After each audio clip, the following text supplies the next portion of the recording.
There are mental illnesses that can't be fixed, maybe, without medicines. You know, the medicine fixes the issue once or twice or 3 times, and then all of a sudden on the 4th time or the 5th time, the medicine doesn't work anymore, and the issue just gets worse because, you know, they never addressed the problems in the first place, and so they just get put on more medicine until they're no longer themselves.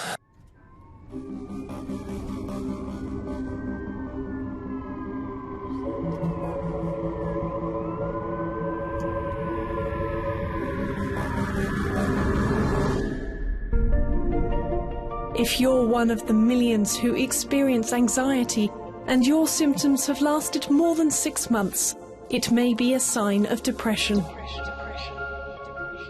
It's a serious medical condition that affects more than 20 million Americans. Antidepressants help relieve the symptoms of depression.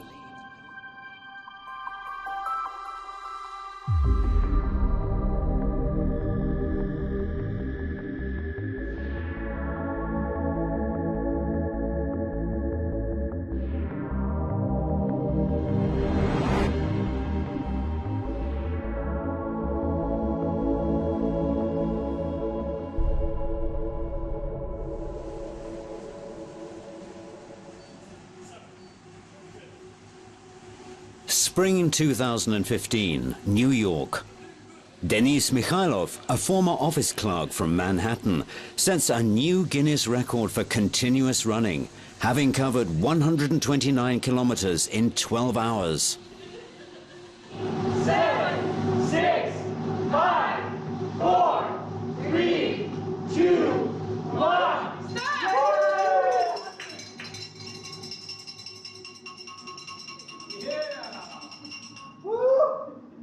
Go to Guinness.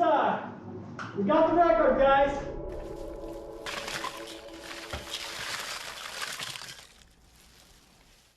Those are almost all different medications that I've been on. This is Chris.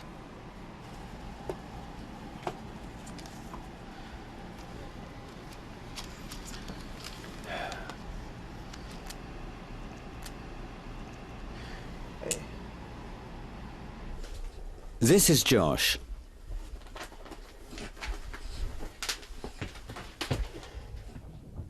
And this is Deborah.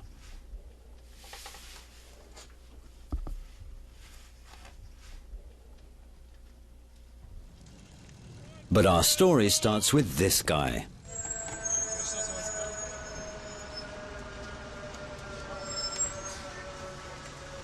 I was very lucky when I came here. I barely passed the English test, so I got accepted in the business school, and it was huge for a guy from a small town in Russia. I didn't even live in Moscow, any large city at all, and to come to the United States, completely different culture.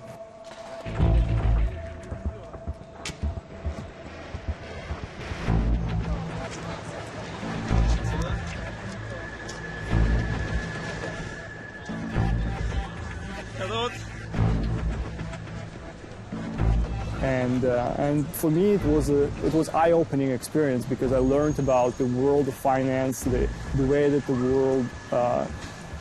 world works. The company that I was working for, we were doing what was called the healthcare communications, which in reality was advertising for the huge pharmaceutical companies. Whenever they come up with a new drug or have existing drug, we would come up with a new ways to advertise it all around the world.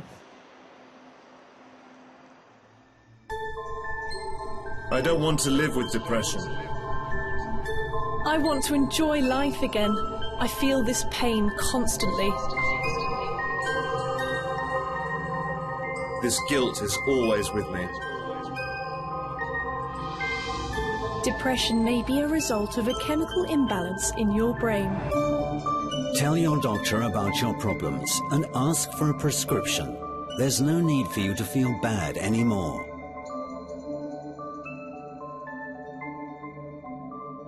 It's 10 p.m. now on Friday. I'm looking at this building on the 8th floor, and something tells me that my boss is still there, because usually Friday night before heading home for the weekend we have to wrap something up and put out another long day at work. Not really missing that part of it, staying in the office for 10 hours a day.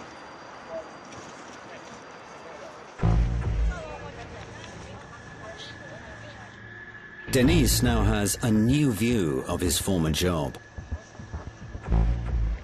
A few years ago, his life changed drastically, and he has his reasons to help us make this film. Last night from Donald Trump with a sigh of relief and saying, good for you, good for both of you. Gracious, open-armed moments and a plea to bring the country together after what has clearly been the most divisive in this country. And I think This guy's name is Matt. was quite welcome today. I'm here still with Carl Rove and Steve Hayes. Carl, this is a woman who's been the First Lady of Arkansas, the First Lady of the United States, a senator. Today, he leaves his parents' house to go surfing. It's his life. All you got to do is just go down the hill and make a right. Okay. And then we're right there. Okay, we will catch you like in 10 minutes. Yeah, come on. Meet all the crew. Right there. Come on down. When I was, I think, 11 or 12 years old, I was put on a drug called Accutane, which was an acne medicine that blocked the vitamin D so that your skin would be not as oily, I guess. I don't know. Unfortunately, the byproduct of that drug is it caused like severe depression.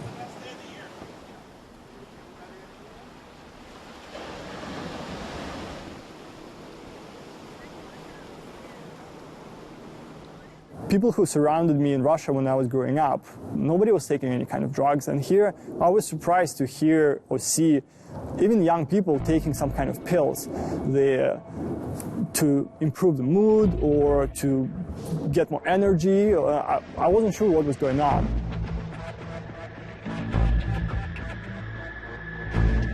And then when I got involved in this world of the pharmaceuticals, I saw the huge array of different drugs geared to different people to treat different conditions, most of which I've never heard before. I'll never forget where I'm like, you know, in a room and it's all mirrors and I'm wearing this like red and black checkered hooded coat and you have to take these tests and it's like the metal desk with the metal chair and the mirrored room so you can't see anything about you in the room, and then they take the paper away and then they like observe your behavior post. It's like obviously if you have nothing to do and you're a 12-year-old kid or 11-year-old kid, you're gonna be like messing around with whatever. And so then they're like, yeah, well, you know, based on his behavioral pattern, he has like ADHD or ADD or whatever. So they're like, oh, okay, let's put you on Ritalin. I should be fair here. We were coming up with really engaging and interesting advertisings that would really make people think about taking these products. And hello, Ecuador, from Times Square, we love you. In a way, it was a very creative work that the agencies were doing. I mean, I was doing only financial part of it, so I wasn't involved in the creative process, but I could see what was going on, and I saw the end products of the work that we were doing. Here's the what is that? Antibiotics. What is this? Oh, here's the Seroquel. Concerta literally has the word amphetamine in it. Okay. These were all prescribed at Phoenix Children's Hospital when he left. And it seems like when kids have problems in school, automatically the teacher wants to give them drugs. You know, for years she wouldn't even do it, you know, and then when she finally does it, it's like, all hell breaks loose. yeah.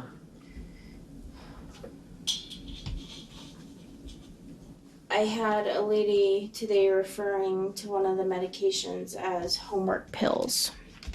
Homework? Homework pills. She said, we're going to switch your homework pills to when you get home from school. And that's the one that he was on for just a week because it literally made him into a zombie. It was crazy.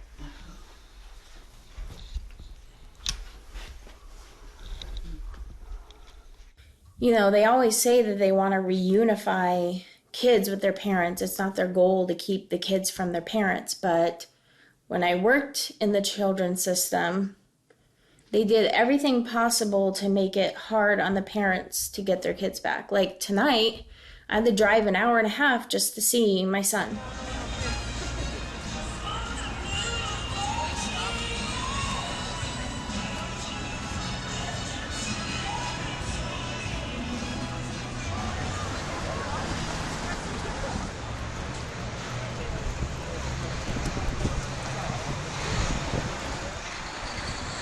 I met somebody who I got really close to on a personal level, and this person shared her story with me, which was pretty dramatic. She was taking pretty hardcore psychotropic drugs by prescription since pretty early age, and she really got me engaged in this research because I never took it seriously before because I didn't have any personal experience. But being with someone who depends on those drugs, who doesn't just know a lot about these drugs but physically depends on them, got me really involved. All right, no luck yet.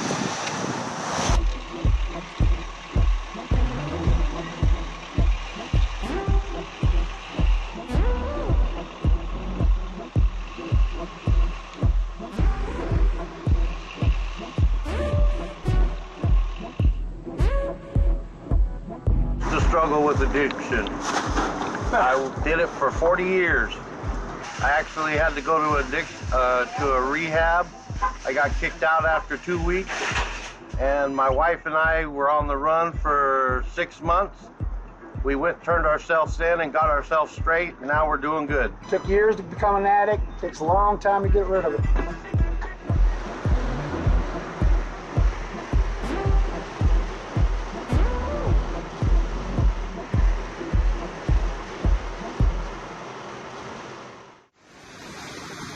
So I just think that that society is no longer trying to push children and people to accept the problems that they have inside themselves. They've pushed take this pill and it'll all go away.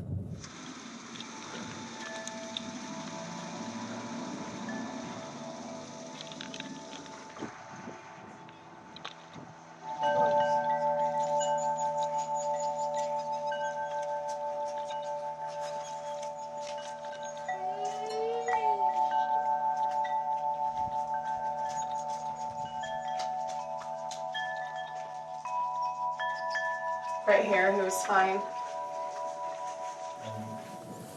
This was before he was sitting with her second in his lap. This picture, yeah, he was fine. This is after, about 2 years after. You can see his wrist is twisted in the picture. This was last year at my brother's wedding. He was able to hold our youngest daughter for just a few minutes. And so I got that picture then, but his wrists are twisted. That's the dystonia. And up here in this picture was last Father's Day, his wrist and that. And he was able to hold our baby for a few minutes for the picture.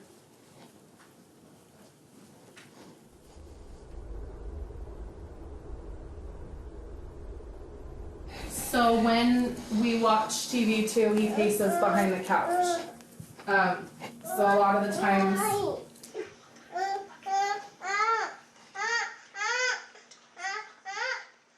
This is Josh, his wife Amy, and their 5 children.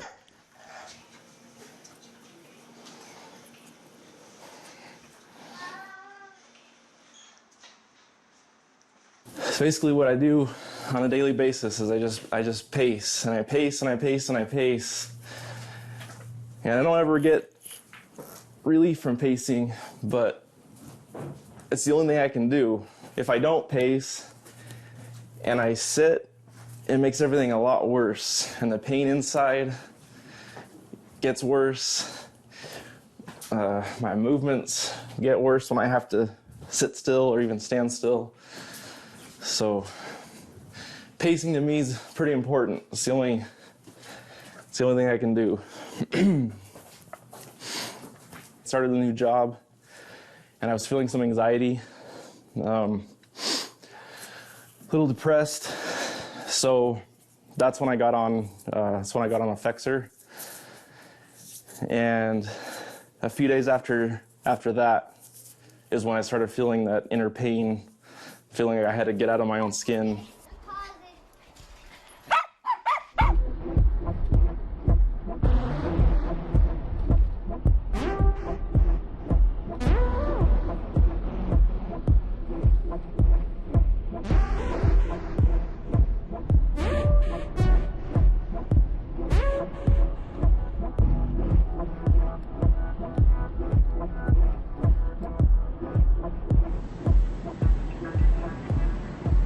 So my personal interest in seeing this doctor is that a few years ago I fell in love with a person who is addicted to psychotropic drugs. And Dr. Peter Bregan is one of the very few people, very few specialists. He's a licensed psychiatrist with the experience of almost 50 years, who never prescribes the psychotropic drugs to his clients. He's one of the very few people in the United States, if not the world, who knows how to do it correctly, and most importantly, how to break the addiction without doing even greater damage to the person. So I think we're all going to learn something very valuable today after we see this doctor in about 1 hour.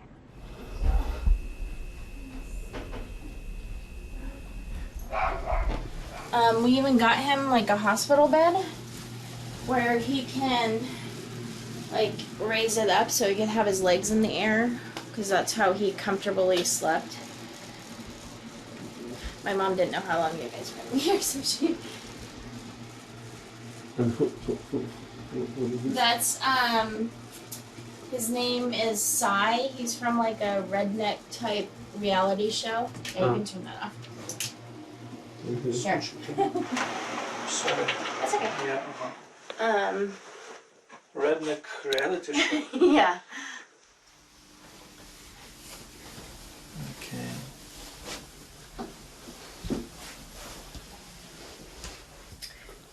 Thank you. Mm-hmm.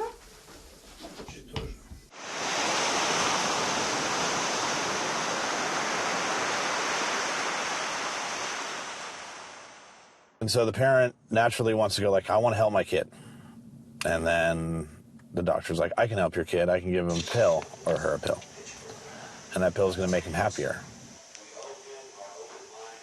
And you're not actually making that kid understand anything other than like, rather than deal with who I am as a human being and in my soul and in my spirit, I'm just going to take this pill so that I don't have to learn about myself.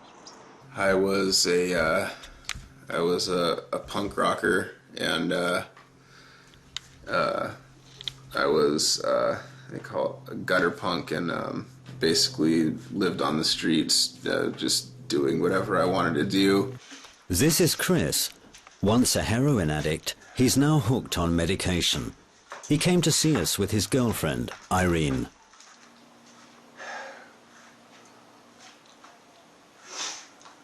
This is his parents' house. The room that he lives in and has to deal with his akathisia and everything was so small that we couldn't fit 2 more people in to film in there. That's how small of a place he lives in. You can return our call at 800-300-799.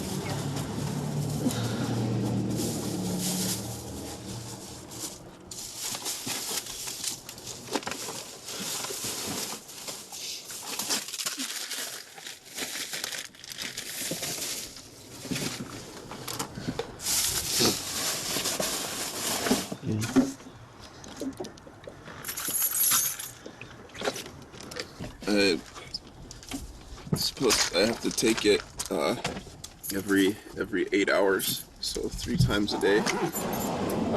And yellow one, what's the name for the yellow one? Gabapentin. And white one? The Ativan, 2 milligram and a 0.5. Feeling depressed? We have something that might help. Check with your doctor. Go to your doctor and ask for BOP, whatever the drug is.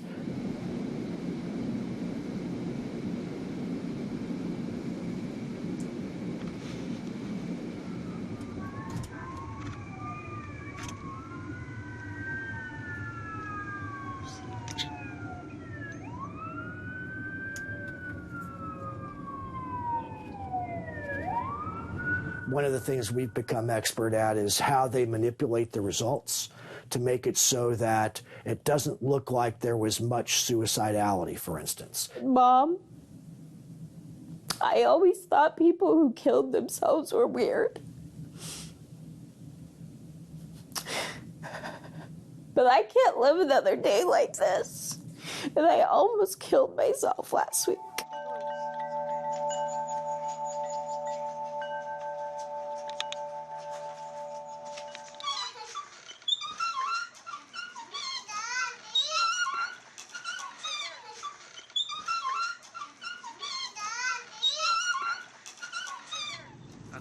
I find myself doing things and saying things that I don't mean. It's almost like there's someone else living inside of me, like controlling my body and my thoughts and the things I say. One of the documents that we got while we were working on some of the suicidal behavior drugs for serotonin reuptake inhibitors, one of their internal scientists, Roger Lane, said it's not so much that they're committing suicide. Their death is a welcome alternative to how uncomfortable it is to go through akathisia. That document does not get placed in the medical journals, doesn't get placed on TV, doesn't get placed in radio ads or in newspaper ads or magazine ads. But that is a documented scientist inside one of these major pharmaceutical companies saying that we have a problem here. Concerta, Risperdal, Vyvanse, Adderall, hydroxyzine for anxiety, Zoloft, Retinol. He was also given hydrocodone for pain and then oxycodone for pain. And Ativan, of course. That's why I was hoping that you guys came down earlier today.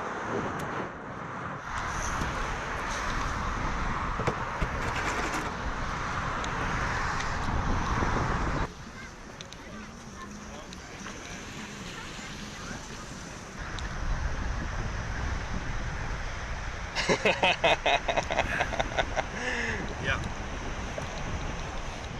So when I got off the drug and wanted to like give blood to, help people or whatever, to donate blood, it's like you couldn't give blood after taking Accutane for 6 years after taking that drug. So if that gives you any indication of how strong that drug is, 6 years you couldn't give blood because of the what that does to your blood system or like whatever, So.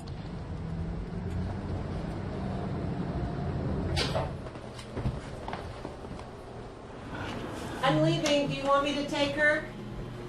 She's not going to be a problem. All right, I'll leave Gail and I've got Sherry. It's a little therapy dog, huh?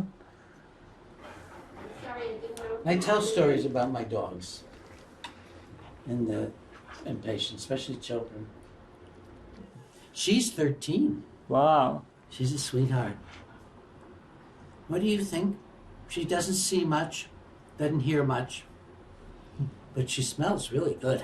You smell it a mile away. We know from monkey studies is just how the amphetamines work when we give them to children. Give them the monkeys stop socializing, they stop hugging and kissing, they stop trying to escape from their cages, they become good caged animals. So we're making good caged children in our schools. But the parents don't get this.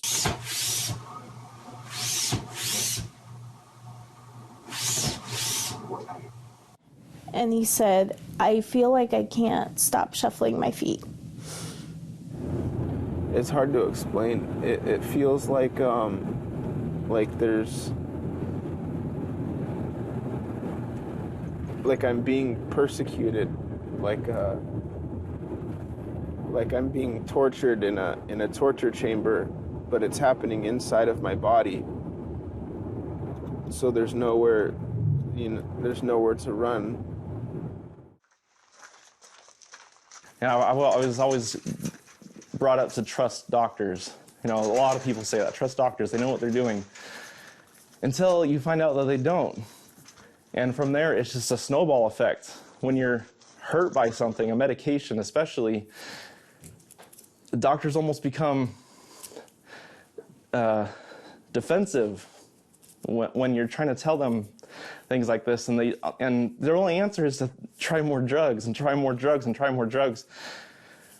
And it's scary and it's tiring.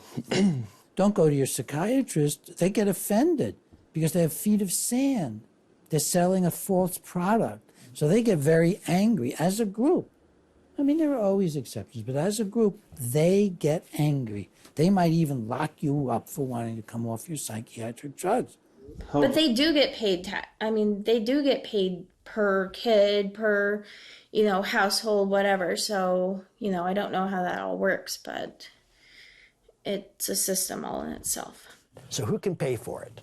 So the poor, the disadvantaged foster children, Medicaid pays for it. That's a governmental agency that pays for medications for people who can't, children and people who can't afford it. Older and people who are 65 and older, Medicare pays for it. Military people, TRICARE pays for it. So prisoners, our tax dollars pay for it. If there is an avenue for a flow of income, flow of money to pay for the medication, that's where there will be people prescribed these drugs in a massive way. And they make so much money from it that they are then able to use that as part of campaigns with legislators and with insurance companies to see to it they get even more prescriptions done. It's quite an operation.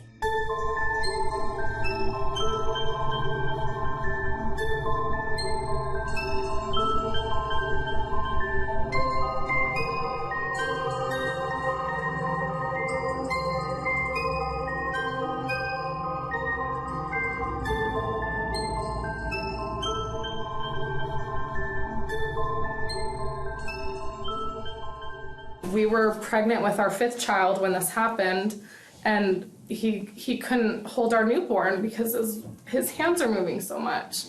Trying to live this way, like what she said, my kids, they on a daily basis, my kids will ask me to play with them, and there's so many times where I have to say I can't play with you, and it hurts. It just, as a father, that really hurts, and I just can't believe that. I just can't believe that my life has taken this turn. This is not how I ever expected my life would be. I always had plans in my head for the kind of husband and father I'd be, and it's just, I feel like that's all been taken from me. It's all been stolen from me.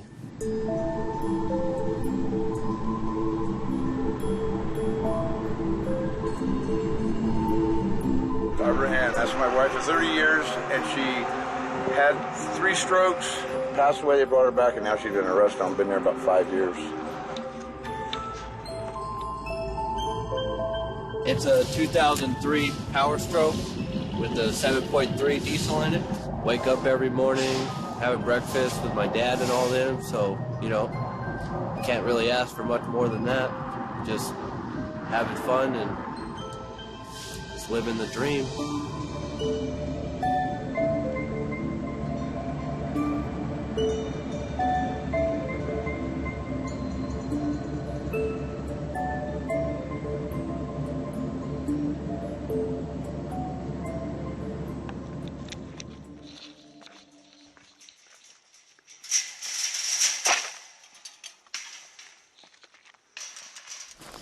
There's 4 girls right here, young horses. Hi, girls. Hi, girls. This one's just a yearling. This one here is pregnant. She just arrived from Spain not too long ago. They're always ready.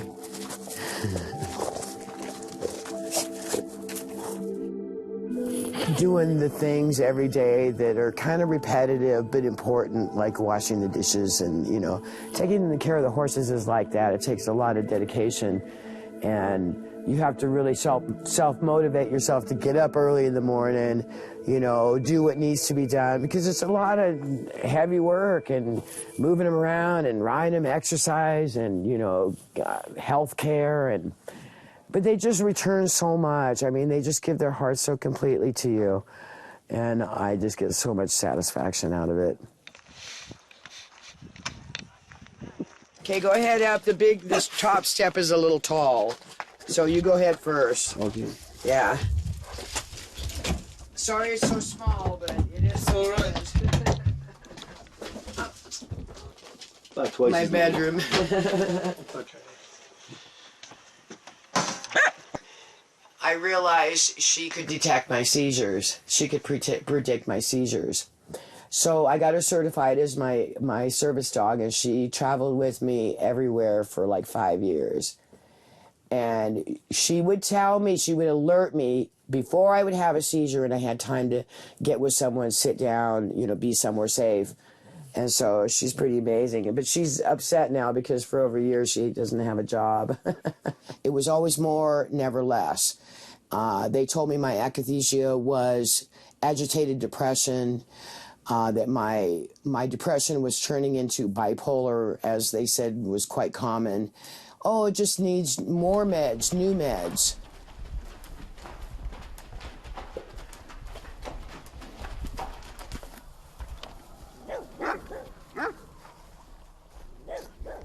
All due to the fact that I was raped as a child and never dealt with it. It was always pushed back.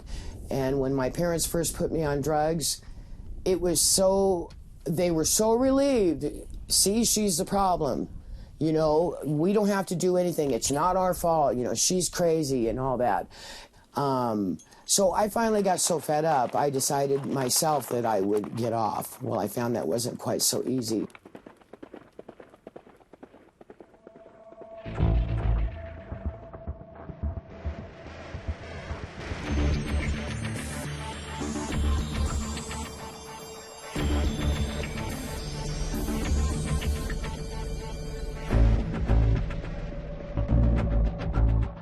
Sometimes we were desperate. Sometimes we just fell in despair because we had the feeling that maybe she would never feel like a human again without the drugs. I mean, she was still developing. Her brain was still developing when she took her first psychotropic drugs when she was a teenager, and we didn't know if it would be possible for her to ever live without them. So it was really hard to find a specialist who would help to move in that direction. But we did find some information. We learned about tapering. We learned about the correct way of getting off these drugs. And basically it's the same way as getting off any kind of street drug or smoking or alcohol. The same idea. And so I basically lived my life drugged out. I fought to do anything. It was either too up, too down, too this, too that, and those drugs are so horribly addicting. When I tried to get off them myself, it was an experience that I couldn't relate to anybody. You have to go slowly. It's really important. If you've been on a psychiatric drug, especially multiple drugs for months or years, you have to come off slowly. I've written a book about it. It's called Psychiatric Drug Withdrawal. So I found Peter Bregan's book and withdrawal from psychiatric medications, and I followed it to a T.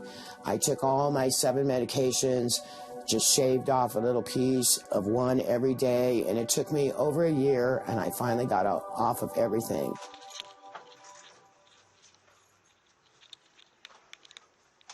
Is this from Star Wars? Yes. Yeah. Nice.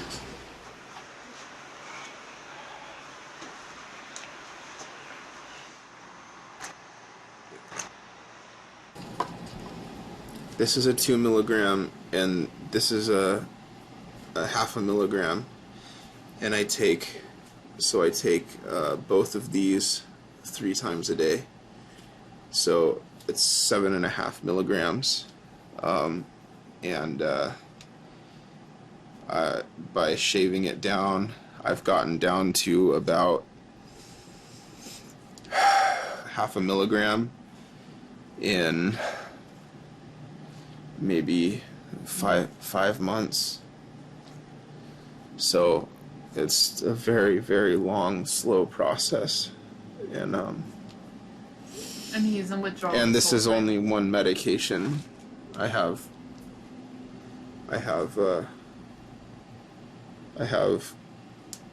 2 other medications to get off of.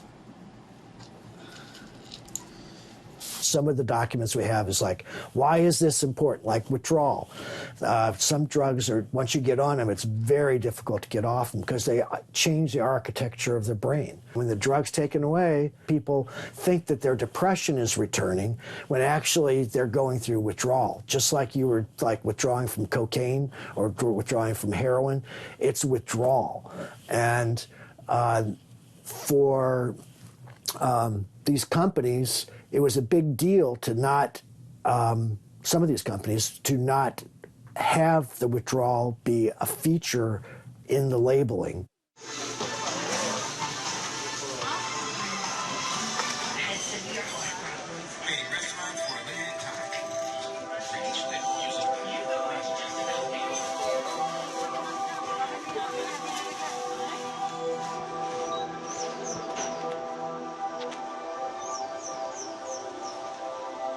We were really drawn to each other on some emotional level. It wasn't because of drugs that we were together. It was probably something deeper. But as with any addiction, street drugs or alcohol addiction or whatever addiction, gambling addiction, any addiction makes a relationship really hard. And it took a huge toll on us. So we couldn't hold it together because of this, but we did last for 3 years, and we every single day, one way or another, this topic was coming up. What do we do today to make the addiction better, to make the withdrawal symptoms better, to make her feel like a human again?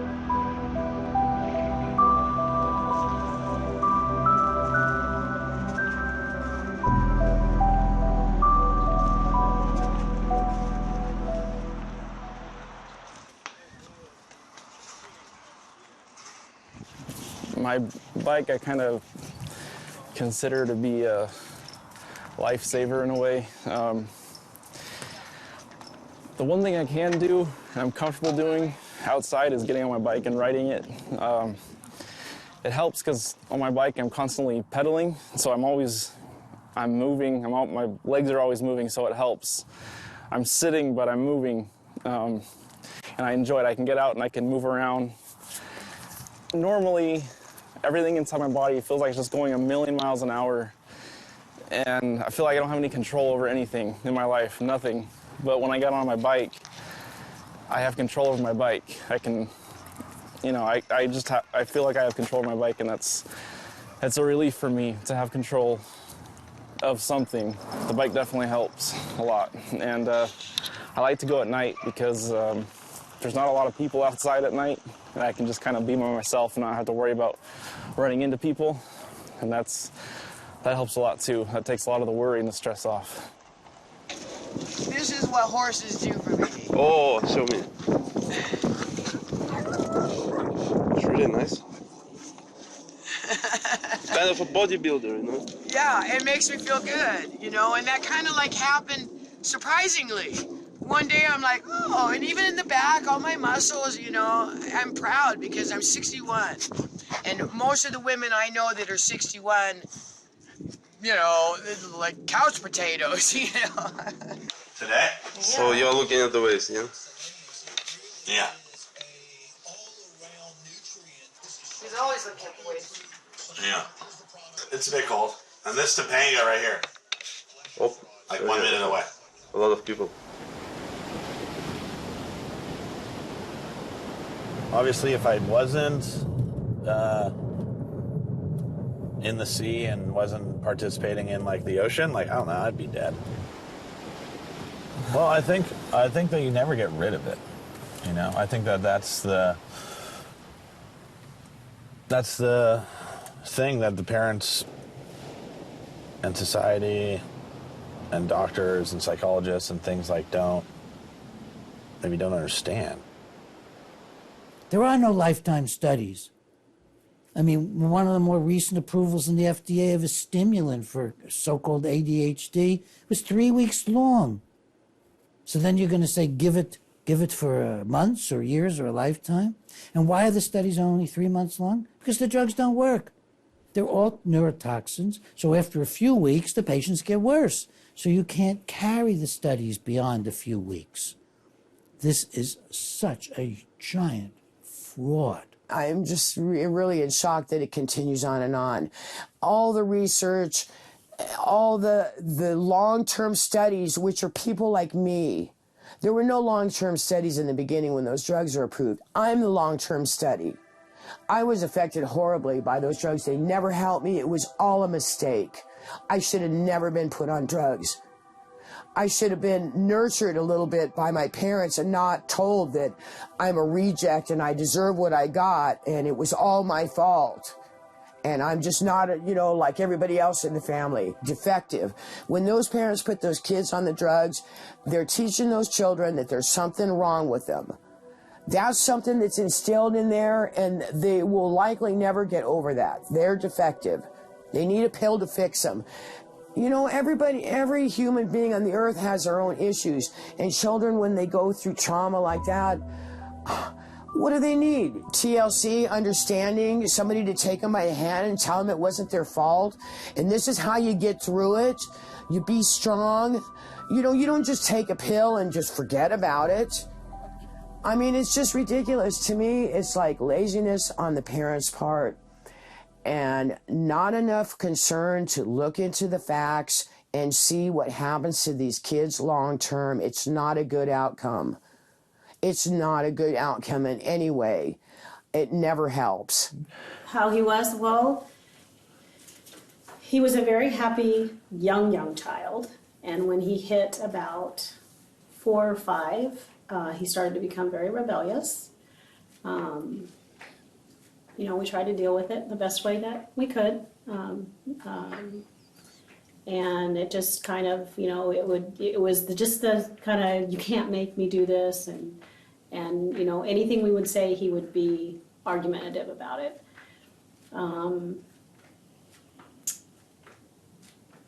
We spent a lot of time with him as a child. My husband and I worked opposite shifts, and so one of us was almost always with him.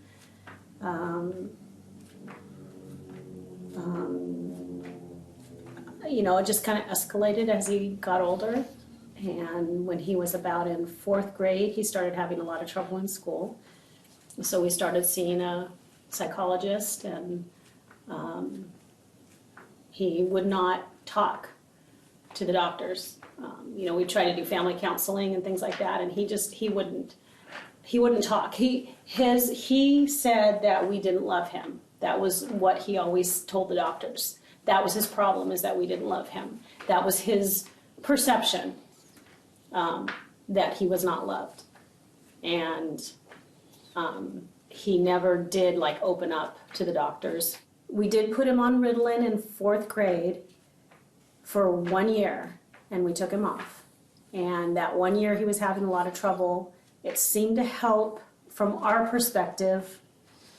The next year we took him off, so he took it for probably not even a year, maybe 8 or 9 months. He didn't want to follow our rules. He was smoking and drinking and experimenting with drugs, and he didn't have a lot of freedom because he didn't get good grades and he was doing drugs and he wasn't responsible, so we didn't give him a lot of privileges. And the other kids got a lot of privileges, and that's another thing. It kind of sticks with him that he just saw that and thought that was unfair. But they were always good students and well behaved, and like I said, saw what he missed out on, and were determined not to go down that same road. It was a good education for the other two. Yeah, and I don't know. I honestly don't know what created the issues that we had with him. We don't. Obviously, we didn't do something. Okay. There was something missing in his life from us, but I can't see that. I can't see what we did. Okay, now see, he's mad at what I just said. Something I said set him off just now. Where did you go? Where are you?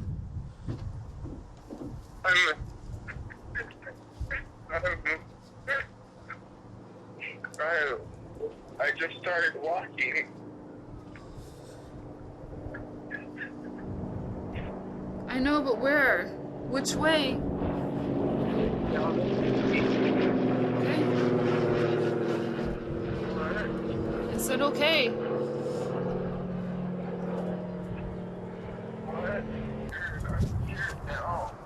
I'm scared now. Don't be. I'm scared. I'm scared. How do I stay with people like this?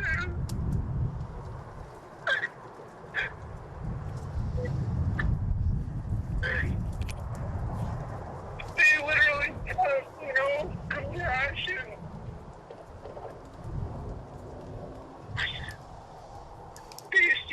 They see me as a drug addled,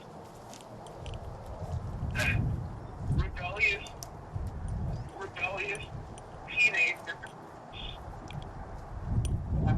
that just never grew up, and that's all they see. That's all they see. That's all they see. Aaron, I can't. There's no hope. There's no hope. There is hope. There's always hope.